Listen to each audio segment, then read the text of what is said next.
अमीर आदमी और गरीब लाजर का दृष्टांत।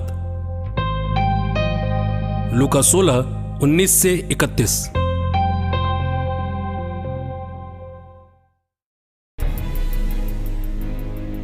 एक अमीर आदमी था जो बैजनी वस्त्र और मलमल पहनकर प्रतिदिन दावत उड़ाया करता था।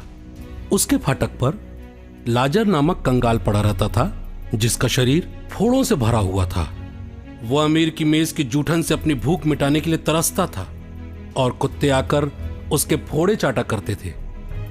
वो कंगाल एक दिन मर गया और स्वर्गदूतों ने उसे ले जाकर इब्राहिम की गोद में रख दिया।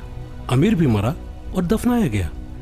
उसने अधोलोक की यातनाएं सहते हुए अपनी आंखें ऊपर उठाकर दूर से ही इब्राहिम को देखा और उसकी गोद में लाजर को भी उसने पुकार कर कहा, पिता इब्राहिम, मुझ पर दया कीजिए और लाजर को भेजिए कि वो अपनी अंगुरी का सिरा पानी में भिगोकर मेरी जीभ ठंडी करे, क्योंकि मैं इस ज्वाला में तड़प रहा हूं।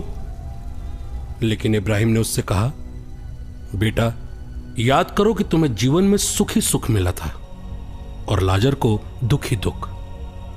अब उसे यहां सांत्वना मिल रही है और तुम्हें यातनाएं। इसके अतिरिक्त हमारे और तुम्हारे बीच एक भारी खाई है, इसलिए यदि कोई तुम्हारे पास जाना भी चाहे तो वो नहीं जा सकता और कोई भी वहां से इस पार नहीं आ सकता।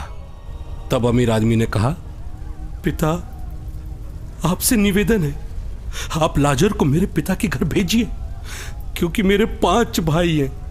लाजर उन्हें जाकर चेतावनी दे, कहीं ऐसा ना हो कि वे भी यात्रा की इस जगह में आ जाएं।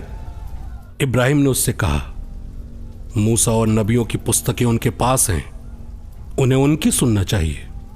अमीर ने कहा, नहीं पिता इब्राहिम, यदि मृतकों में से कोई उनके पास जाए तो वे जरूर पश्चाताप करेंगे। पर इब्राहिम ने उससे कहा, जब ये मूसा और नबियों की नहीं सुनते, तब यदि मृतकों में से कोई जी भी उठे तो वे उसकी बात भी नहीं मानेंगे।